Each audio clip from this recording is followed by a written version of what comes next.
This is David Frederick, and I'm Front Row.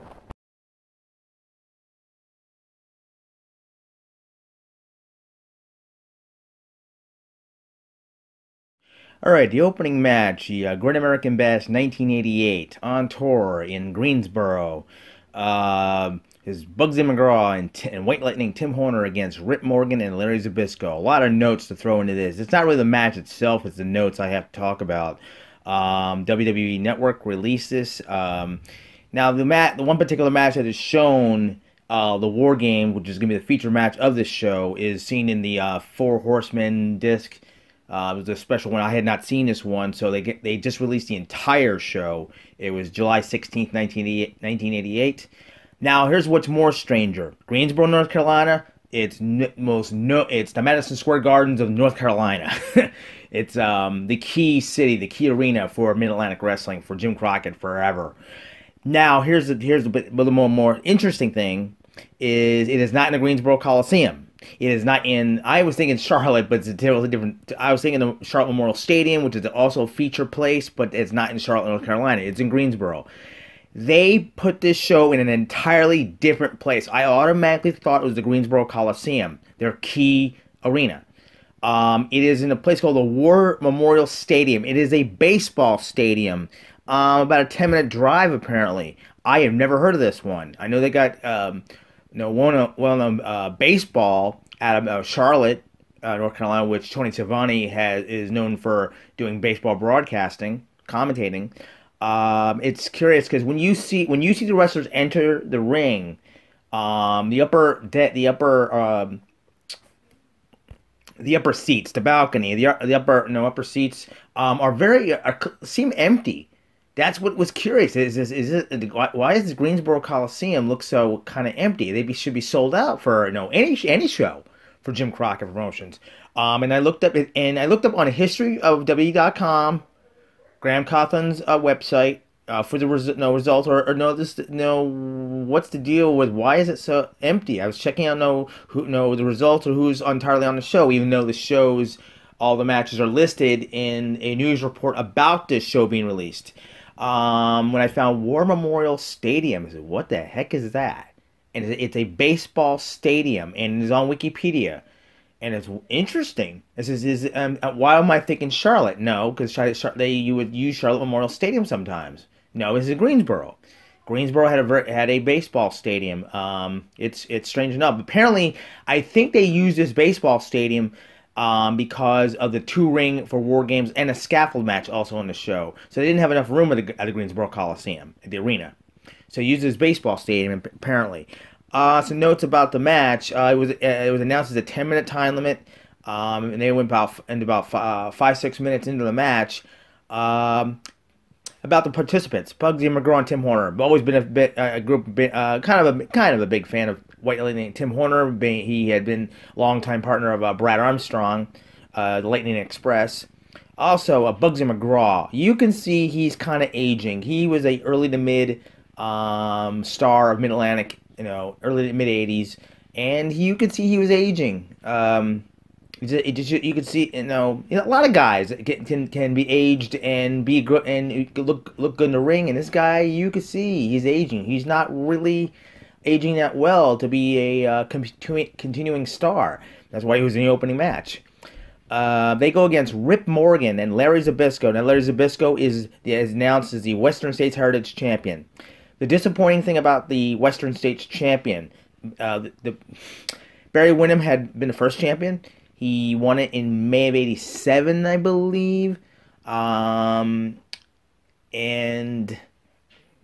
he held that title. He defended it. He defended it like he was Ric Flair. He defended it everywhere, around, anywhere. And he had so many defenses with that title. And the thing is, he never. It was good that he never lost the belt, but it should have had him, trade it, have him lose it to a couple different people, have it be a 3-4-time champion. No, the disappointing thing is they had him drop it. That he lost to Larry Zbyszko in the Bunkhouse Stampede pay-per-view, January of '88. Why? I mean, Larry Zbyszko is not really a Mid-Atlantic wrestling star.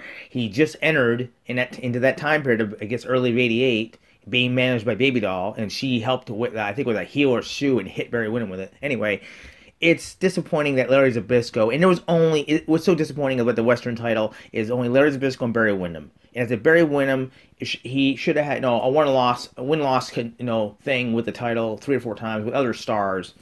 He was a successful Western champion, but to lose at Larry Zbyszko the way it did, it was very disappointing, and everybody knows it. His tag team partner, Rip Morgan, a Pacific Northwest star. This is the first time I've ever actually seen him wrestle on film. And yes, I could have seen many Pacific Northwest videos, but I read more about it in magazines when I was young, when I was a teenager. Here's the strange thing about Rip Morgan. This is the first time I've seen him. I don't know if this is a part of his well-known Pacific Northwest gimmick, because I'm not sure. I've never seen him wrestle, so I don't know if this is normal with him. He starts... but Larry Zbyszko hands him the microphone after Tony Schiavone is done announcing everybody, and he starts doing a chant. It's like a Middle Eastern terrorist chant. Maybe I know, maybe that sounds maybe wrong, but the way I'm describing it, it was a weird chant. It's like I don't know, it's religious or it's for a Middle East country, but the guy's a Pacific Northwest star. It was strange to hear this. It's something. It's very strange. It was strange to hear it. Yeah, it was a pretty quick match, 5-6 minutes if less, and Tim Horner comes off the ropes against Rip Morgan and did a crossbody press and pinned Rip Morgan. A quick match, but I said there was interesting notes about who's starting out the show and where they're starting the show. I've never heard of this War Memorial Stadium. And it's maybe because the Greensboro Coliseum can't house the two ring battle royal or war games. That's interesting. But with the opening match, our next match is Ron Garvin, now managed by Gary Hart, against the Italian Stallion, a jobber talent enhancement. Oh, some strange notes on this one. I had not known Ron Garvin continued to wrestle. He had turned heel as the most infamous scene where back on July 10th, the July 10th Baltimore pay-per-view, during the Great American Bash, that Dusty Rhodes was wrestling Barry Windham, and all of a sudden, late in the match, Ron Garvin comes in and hands a stone, knocks out Dusty Rhodes, turning heel. And later they showed backstage film of Ron Garvin accepting a suitcase full of cash from Gary Hart, turning heel. It was disturbing when I saw the VHS tape. I did not say the pay-per-view. I've always said I was a big Ron Garvin fan. But I did not know. I thought Ron Garvin left the area. I did not know he continued wrestling for Crockett. I know he eventually went to work with AWA. But this is the first time. This is the first time I've seen him as a heel wrestler. And now, yeah, the heel arrogance is definitely notable. He first says, with Gary Hart answering for him, or Ron Garvin says, "I'm gonna wrestle in the other ring, out of the two rings." He's to be announced as former world champion, and he's really acting arrogant. And strangely enough, okay, he has this red towel. He used to always carry a white or red towel around his neck.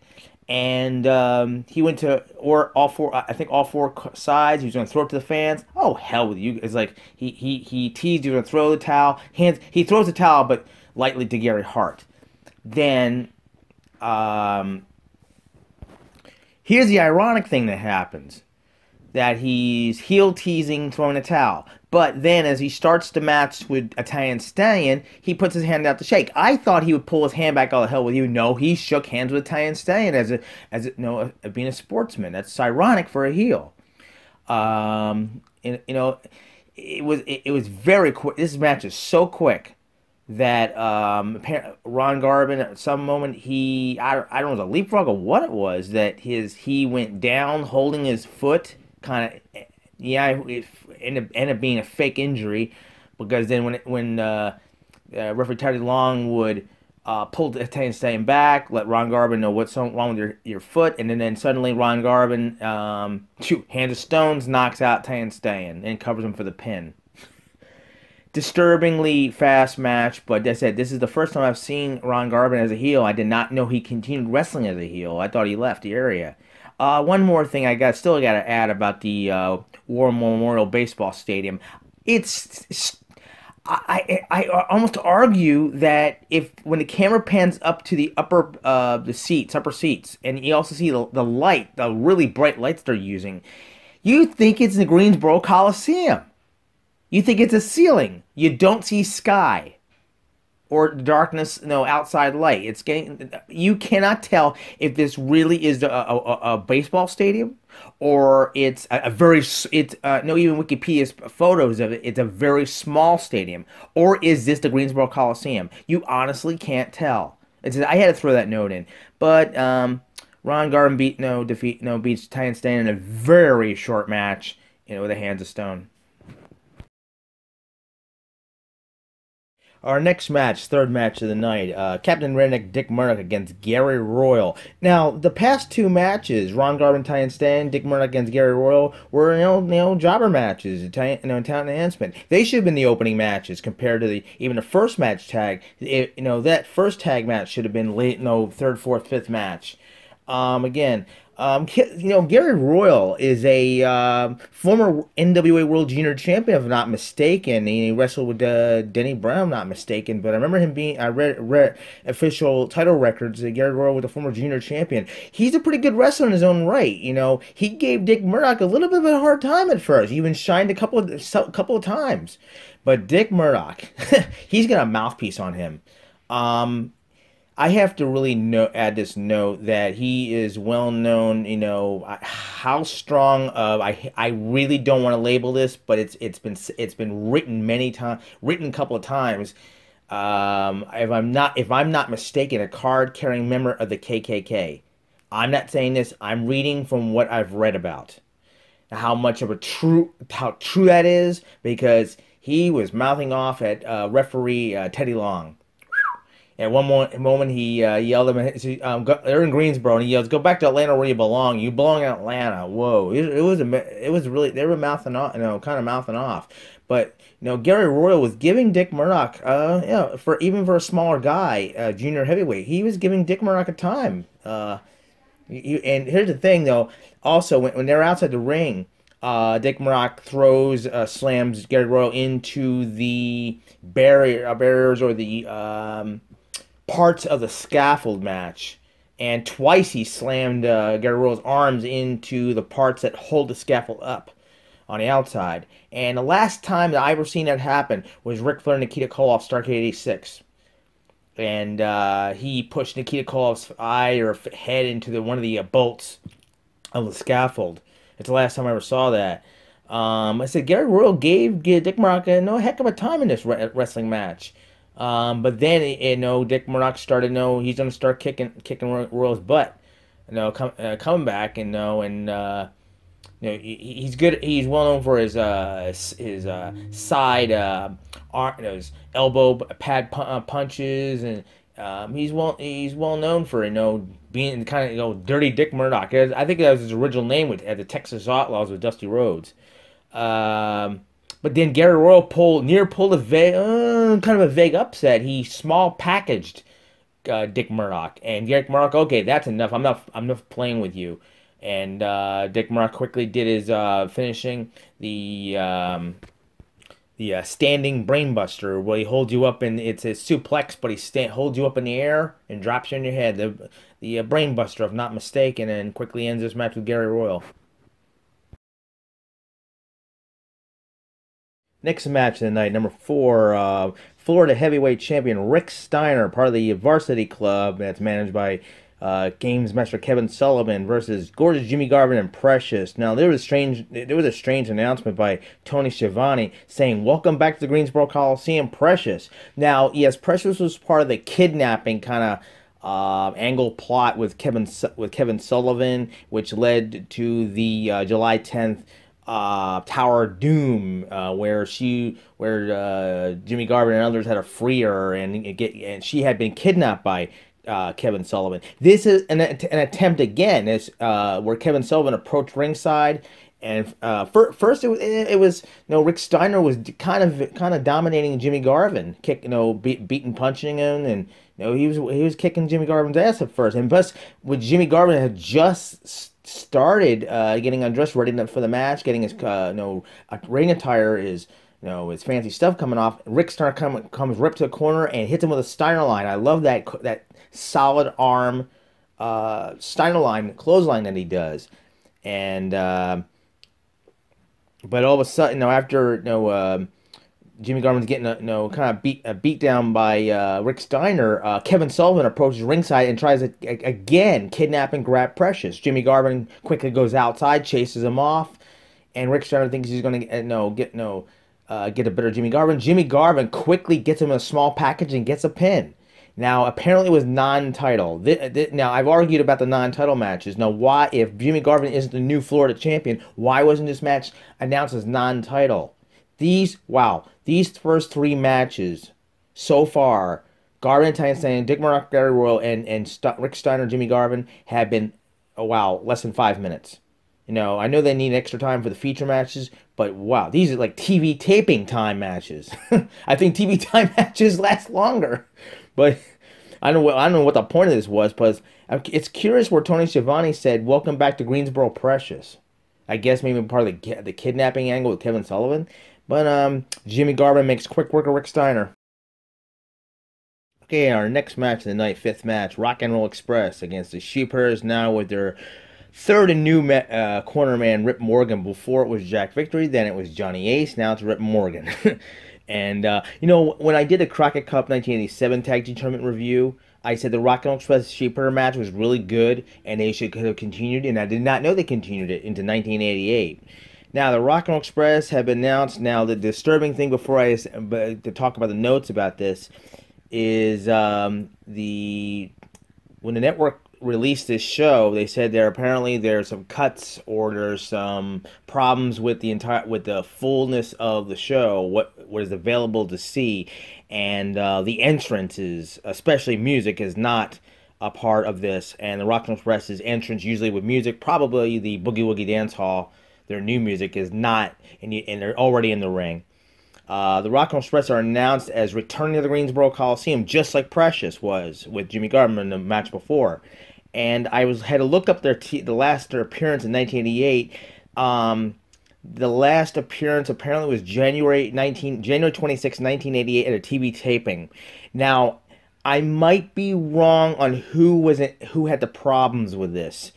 Reading a lot of different podcasts, and a lot of them when like Jim Cornette, whatnot, talk about the payoffs at Starrcade 87 with the argument between WWF Survivor Series, its debut in 87 on pay-per-view, and Starrcade 87, Jim Crockett's debut on pay-per-view with Starrcade 87, where Vince told the cable companies, do not carry Starrcade, or we're not going to let you have WrestleMania.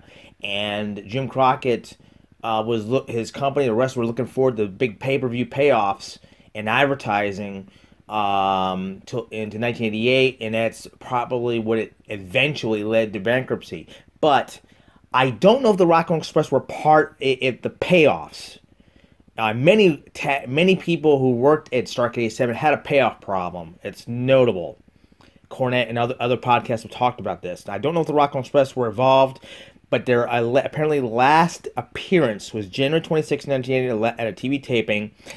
And it's possible they went to the AWA. I knew they worked with the AWA for maybe a couple of months. So they're returning in July of 88 to this show. And the Sheepherders, great. I always enjoyed the Sheepherders in the UWF Mid-South.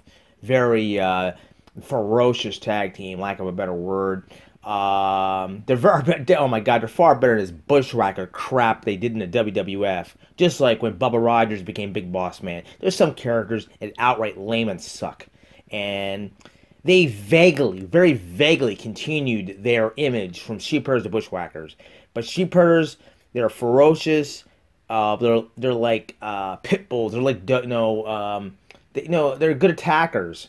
They play around a lot. They mouth off a lot. They were mouthing off at this one, yelling at the crowd, and I couldn't even come close to their mimicking their yelling whoa and getting crowd attention, and they're telling the fans shut up, Yankee scumbags, shut up, and we'll tell you what to do with this rock and roll music. Then Ricky Morton rebuttals, gets on the mic and rebuttals. Hey, Sheepherders, like these nice people, he pointed to his butt, you can kiss this. Some good rebuttals for a non-TV taping. But tell you one thing, through this whole show, the microphone work is interesting. The camera mic, like previous shows I've reviewed, camera mics on these house shows really pick up a lot. You know, it's a fairly good tag team match, back and forth. Rock'em Express really shine, kicking Sheepherders' butts. Robert Gibson takes, again, he loves taking abuse in these matches. Even at times, the cornerman Rip Morgan, he gets involved. The Rock'em Express, they both take, you know, and even Rip Morgan hits Robert Gibson a couple times with the flagpole, and you know, it's a good back and forth. I said I wanted to see these two tag teams collide again after the Crockett Cup '87 in a match, and where the Rock'em Express were disappointingly disqualified for using the pole. This match, no, it's a redemption in a sense for me to see the Rock'em Express defeat the Sheepherders. Ricky Morton out of nowhere, honestly, really out of nowhere. Ricky Morton comes off the top rope, flying body press, and I believe pins Luke Williams. I think he's the light-haired. I think this. Before. Remember when I said the Rock'em Express and Sheepherders? In the Crockett Cup '87 review, I could not tell between Luke Williams and Butch Miller. If I'm not mistaken, Butch Miller is the dark hair, Luke Williams is the lighter hair. If I'm right about that, Ricky Morton comes off the top rope, flying body press, and pins Luke Williams to win the match. All right, our next match, sixth match of the night, Brad Armstrong against Al Perez with Gary Hart. You know, Gary Hart is, you know, as much as he's more of a talker in, you know, on the microphone, but in front of a camera, you can see he's a strategist, and he really didn't, until the finale of this match, he didn't interfere whatsoever. He watched very carefully. He's been known, in World Class and in Crockett and WCW, he carefully, if he engages himself, he doesn't interfere until it's time. He's a very good strategist, and he had a mind for the business. I've heard a lot about.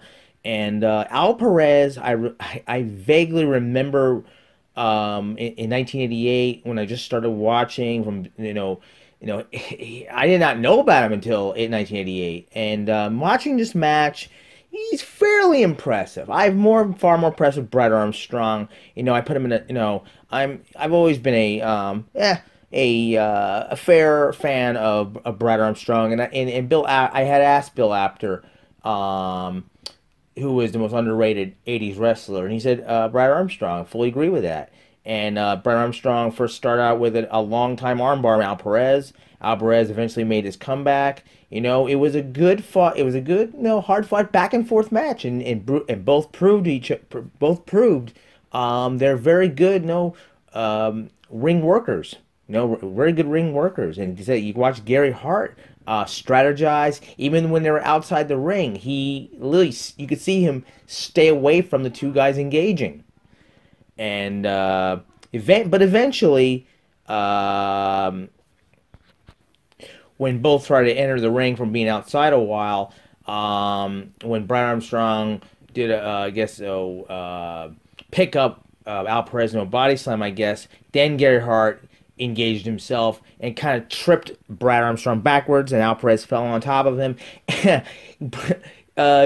Gary Hart very vaguely didn't hold the leg. He put his arm across Brad Armstrong's leg and prevented Brad Armstrong to, I guess, a kick out, and Al Perez pinned Brad Armstrong. It kind of reminds when Bobby Heenan held, and Bobby Heenan had really held down on Ultimate Warrior's leg when Rick Rude pinned Warrior for the IC belt at WrestleMania 5, and I was really angry with that. But Gary Hart is so nonchalant he put his arm vaguely across Brad Armstrong's ankle and foot, and Brad Armstrong didn't kick out, so Al Perez won the match. All right, our next match, seventh match of the night, the Fantasticks versus Jim Cornette and the Midnight Express, Bobby Eaton and Stan Lane. I read this was a 3-on-2 handicap match, but it was a bunkhouse match, and I don't think I've ever seen the Fantastics in a bunkhouse match. I was wondering why the Fantastics came in street clothing, And yes, I've seen him. I've seen him in it now. I have not seen Stan Lane in a bunkhouse match. In 1986, in the Bash '86 tour, you saw Bob Eaton and Dennis Condrey and Jim Cornette, and they were in six-man tags and whatnot in bunkhouse matches. Now, you know, this is a really this has honestly got a really funny match, you know. And one of the most frustrating things about this match was that Fantastics, they wanted Cornette to start the match. And even with Bobby Eaton and Stan Lane having a hard time with the Fantastics, right? Eventually, Bobby Eaton and Stan go back and forth, tagging in and tagging out, and the Fantastics are giving an opening shine and a kick in the Midnight Express's asses. But then Stan Lane finally gets frustrated. This is the 3-on-2. Why isn't Cornette tagging out? And Stan Lane, he gets frustrated. He said 1, 2. It's 3 of us, not 2 of us. And it almost seems like Stan Lane was gonna punch Cornette. I'm getting sick and tired of being the 2. It was supposed to be a 3-on-2, not 2-on-2.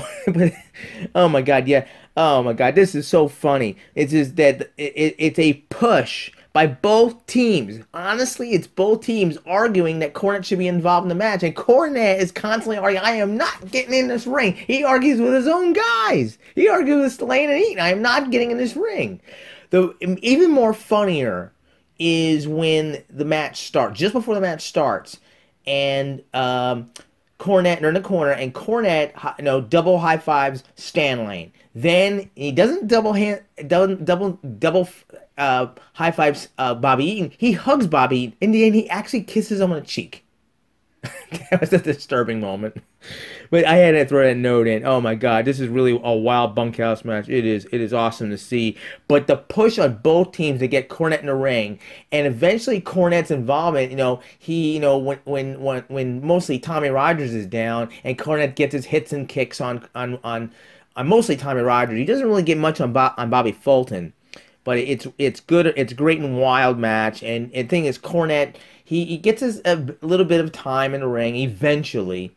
It's great, wild. Wow, it's fun, really funny. And with the camera mic work, you can really pick up on hearing everybody talking. And the Fantastics keep yelling in the arena, Cornette, Cornette, Cornette. Yeah, they want Cornette in the ring. But I said Cornette gets his time when mostly Tommy Rogers is down. And eventually, it goes with Fantastic and Midnight Express, but a chair comes into play, and Tommy Young being a referee. Oh geez, it's just really a funny match. And eventually, Cornette, he gets to a point where Tommy Rogers down the ring. He goes in, picks him up, starts punching him. He's punching Tommy Rogers. Tommy Rogers, wait a minute, it's Cornette. And then the Fantastics get a hold of Cornette, and they're clotheslining him and whatnot, and eventually but as usual, it always comes down to who's going to pin Cornette to win this match, and it's Bobby Fulton. Even though despite the fact that Tommy Rogers spent a lot of time at Cornette inside, outside the ring, Bobby Fulton, a lot of clotheslines and body slamming Cornette, and Bobby Fulton pins Cornette to win the match. This is probably the most interactive match that Cornette has done with the Midnight Express since Baby Doll last year in the '86 tour. But the Fantastics defeat the Midnight Express in a bunkhouse handicap match.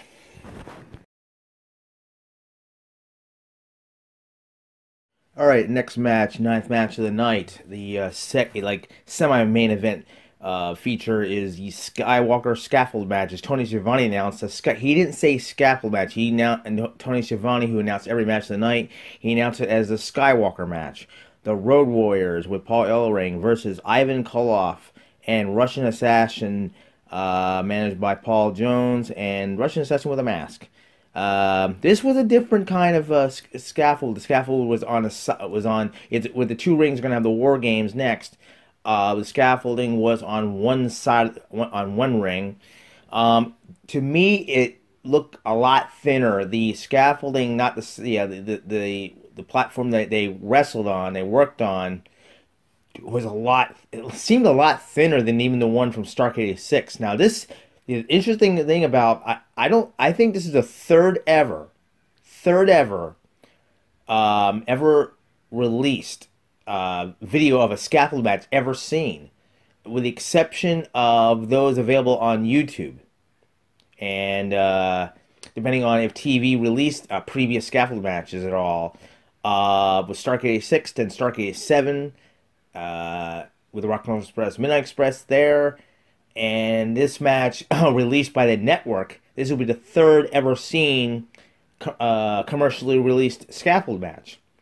But yeah, this was a different kind of ending. Typically, both the Road Warriors would have faced off their opponents underneath. But here's the thing, that there was one fan was holding a sign. The Road Warriors are real men, where the Powers of Pain are yellow belly cowards. Well, the Powers of Pain. There was supposed in 1988. There was supposed to be a series of scaffold matches between the Road Warriors and the Powers of Pain. But Powers of Pain, even the Road Warriors agreed that the Powers of Pain, as big of men as they are, working with the Road Warriors and if following the scaffold has been too dangerous. The scaffold match is is without a doubt the most dangerous match, bar none. As much as if Dusty came up with it, it is really too dangerous of a match. And the Powers of Pain left with the WWF. No one can blame them. But Ivan Koloff and Russian Assassin, they worked with the Road Warriors up there. The funny thing is, it started, Russian Assassin, the masked one, he kept pointing his hand at Hawk, and he kept and Hawk kept slapping his arm down 2-3 times. Well, then he ducked, and Ivan Koloff threw powder. I believe it was an animal's face. So Hawk started working with Russian Assassin, and Animal was working with Ivan Koloff. And one of the most interesting thing is, and then once eliminations started, Road Warrior Animal working with Ivan Koloff. They worked them. Okay, each of these guys were working on one end of the scaffold of the other. But I said this scaffold was so thin. It's amazing that it looked like it didn't look like a lot of room compared to the other previous scaffold matches I've seen. Animal and Ivan Koloff, they worked their way underneath, and Animal quickly kicked Ivan Koloff, and he's eliminated. And Ivan Koloff was kicked off from the underneath, grabs underneath. The scaffolding is like it seems to me like a ladder, because you got these grab bars underneath. They look like a very long ladder. That's what it seemed like to me. Then Animal goes back up, and he is like, just watching his partner Hawk work with Russian Assassin. And this gets now it gets really interesting. Ivan Koloff grabs his Russian chain. He's fallen. He's in the ring. He grabs the Russian chain and climbs back up. Okay. We're going to get double eliminated or something. Ivan Koloff climbs up behind Animal, surprises him with a chain, puts a chain around Animal's neck, but Animal fights back, and he's able to put the chain around Ivan's neck and tie the chain to the scaffolding, kind of. So Animal then goes between Hawk and Russian Assassin. Now, then Ivan Koloff, he lets himself loose from the chain and works and climbs back down the scaffold rather than fight Animal and fall off again. And it'd been interesting if Animal kicked Ivan Koloff a second time. That would have been really interesting. Now, what gets more interesting, which has never been done before in the previous scaffold matches, Hawk is working against Russian Assassin, and they're working not by the grab ladders underneath. Russian Assassin is holding on to the side panel, the side bars that are holding up the scaffold, and eventually Hawk kicks Russian Assassin about twice, and Russian Assassin falls backward into the ring. So the Road Warriors defeat Russian Assassin and Ivan Koloff in the scaffold match. Then Paul Jones gets in and says, "No, my team lost. No, I'm ticked off." And this gets really interesting, funny. Paul Jones, Paul Ellering, they get into a kind of a fist fight. Well, then Paul Ellering picks up Paul Jones into a body slam. Then the Road Warriors do a double clothesline on Paul Jones. It get a really interesting ending to a really interesting ending. But the eliminations were far more interesting than the Starrcade 86 or Starrcade 87. Ivan went down from underneath, but Rover Hawk kicks Russian Assassin down from the side bar paneling that's holding up the scaffold. It's far more different than the previous scaffold matches. But the Road Warriors defeat Ivan Koloff and Russian Assassin in this one. Next match of the night, eighth match, is NWA World TV Champion Mike Rotundo, part of the Varsity Club, with Rick Steiner and Games Master Kevin Sullivan in his corner against Sting. I have not yet done a review or my opinion of Sting. And, you know, I was the bigger fan of his past tag team partner as the Blade Runners with, became Ultimate Warrior in the WWF. Sting, I think it's WCW's version of Hulk Hogan. Now, as I look back, I think he was their Hulk Hogan version. And to be honest, I think Sting was a bigger attraction. Hulk Hogan was the revolutionary big star, where TV, went the media blitz with Hulk Hogan. Sting made his mark with Ric Flair, Clash Champions, at the 45-minute draw back in March. Now this match, the interesting thing about this particular match is this is in Greensboro, and it's in July 16th. Now it's taped separately to air on the VHS commercial release for the Great American Bash '88 VHS commercial tape. It was separately, where the July 10th pay-per-view was most of the matches seen on that VHS tape. This is the one sole match that was placed on that tape for July 16th in Greensboro. It's vaguely okay. Honest to God, it's a so-so match. Here's really interesting. I guess they own the rights to. WCW had produced Crockett. What I know had produced the music for Sting's music, and Sting's music is used. It's nothing different that network would change. There was one particular, as Sting was coming toward the ring, there was one little girl in Sting makeup, and it looks like he did notice her because he pointed his head toward her direction. But there were so many people putting their hands out for Sting to high five. But I could tell he pointed his head toward her. He noticed that little girl running past. He had a little stinger there. So I think he did notice her. But typical. I honestly was a fan. I was more of a fan of the beach blonde Sting persona versus where he became the Sting persona, the Crow persona. It had to grow on me with the Crow makeup into the late '90s. But this match against Mike Rotundo for the TV title, it's a so-so match, and I do remember the VHS release of this. And Sting, here's the thing about Mike Rotundo, and I always said I was a big fan of Mike Rotundo because he's a great athletic wrestler out of Syracuse, New York. The problem with the Varsity Club, it was Mike Rotundo, Rick Steiner, and it was also Steve Dr. Williams, all Rick Steiner out of Michigan, a Michigan wrestler, and Steve Williams, Oklahoma wrestler, and it's a heel tag team. What's wrong with that Varsity Club is Kevin Sullivan. Kevin Sullivan is an evil devil gimmick character out of Florida. What doesn't match with these guys, with Mike Rotundo and Rick Steiner and Steve Williams eventually, it doesn't really that doesn't match with Kevin Sullivan, who everybody knows is the evil character, and the Varsity Club being a heel tag team. I'm sorry, Kevin Sullivan does not match with these guys. It does not work, and that's what I found wrong with that group. But Mike Rotundo, he's a great wrestler in his own right. Always was. I always liked him until he went to the WWF, and don't even get me started with that again.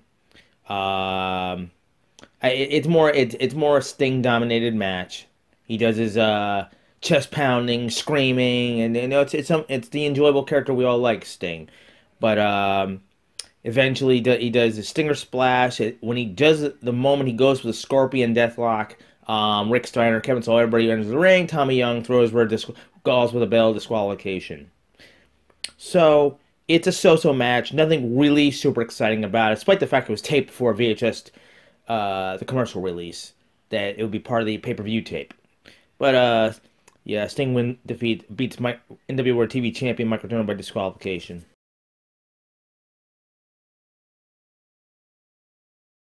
All right, the 10th and last match, the feature match for the Great American Bash in Greensboro on uh, July 16th is War Games, a match beyond. This is the Horsemen, Ric Flair, Barry Windham, Arn Anderson, Tully Blanchard, and James J. Dillon versus Dusty Rhodes, Nikita Koloff, Lex Luger, Dr. Death, Steve Williams, and Paul Ellering. Now, the one thing that okay, among all these guys, they used the 2001 theme entrance that Ric Flair's always used as their entrance. I don't know what Dusty's group, what they used, because the network always changes the music.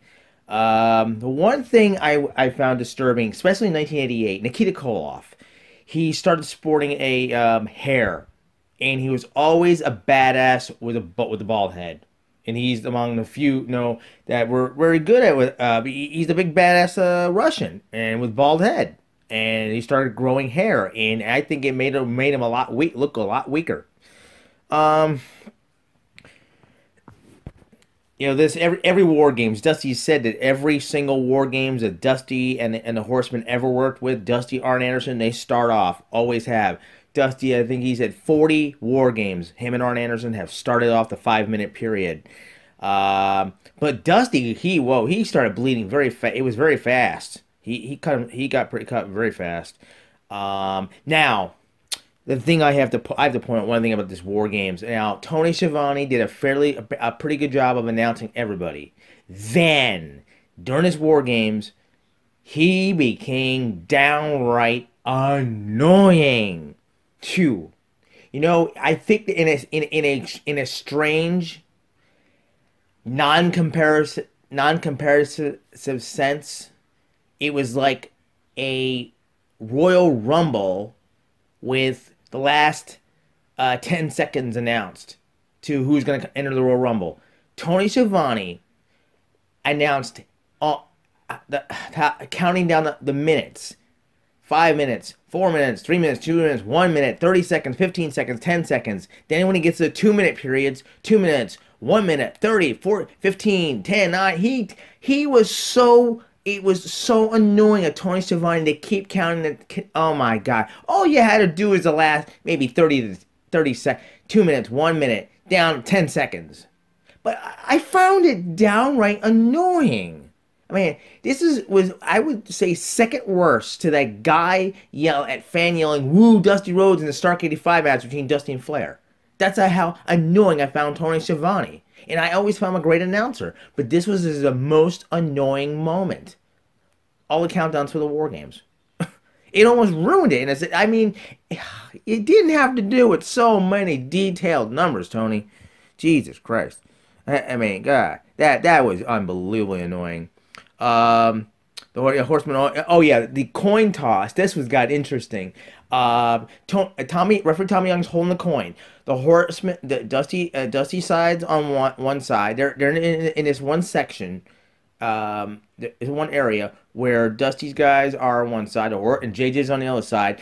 And referee Tommy Young's holding his hand out with the coin, like a referee holding a hockey puck to start the hockey game. He drops the coin. J.J. Dillon quickly looks down and the next one in. Okay, Barry Windham, the new Horseman, because he had just joined the Horsemen in the spring of '88.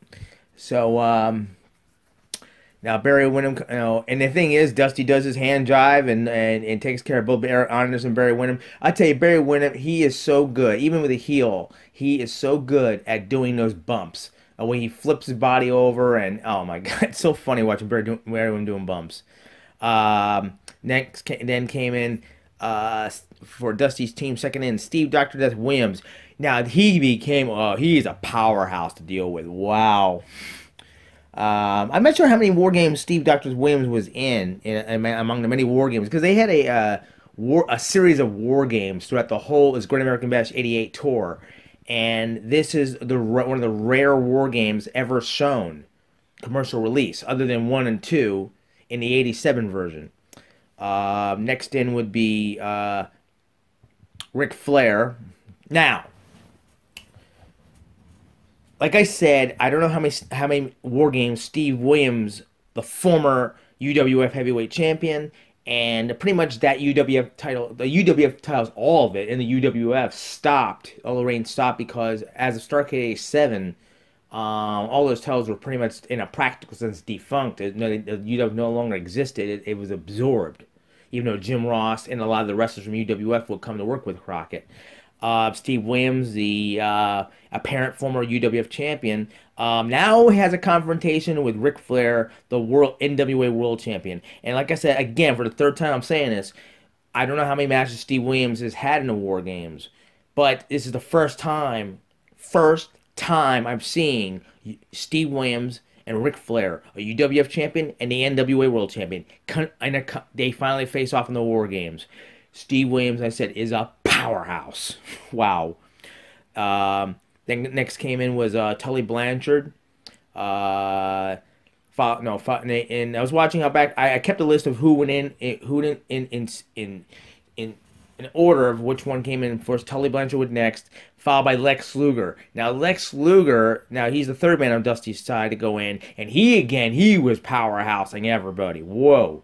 He had the big long-term 1988 feud with Ric Flair, and he had just left the Horsemen in the end of '87, after Starrcade '87.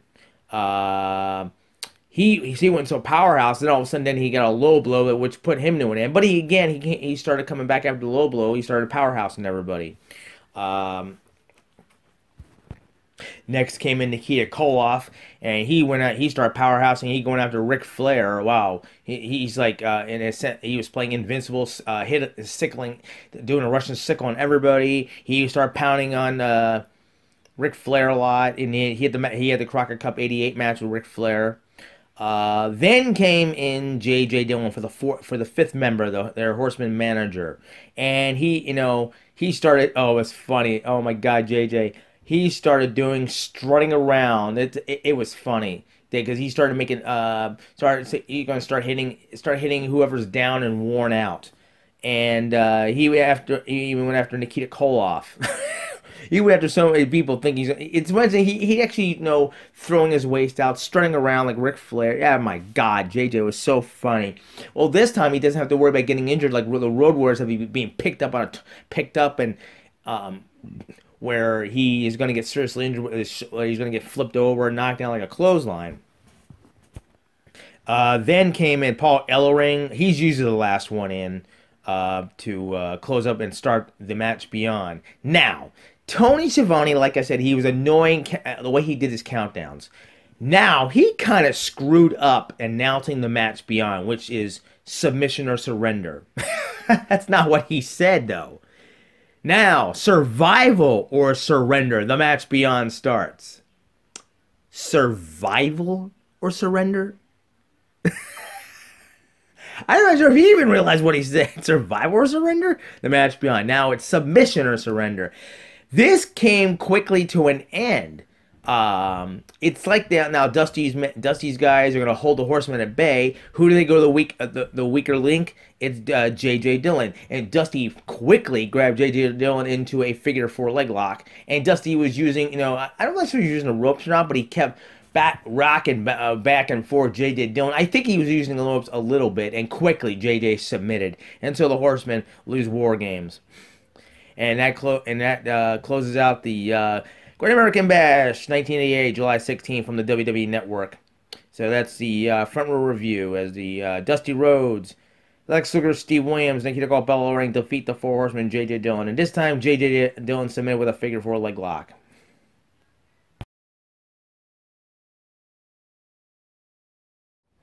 If you like this video, please subscribe, comment, like or dislike, and thank you for watching.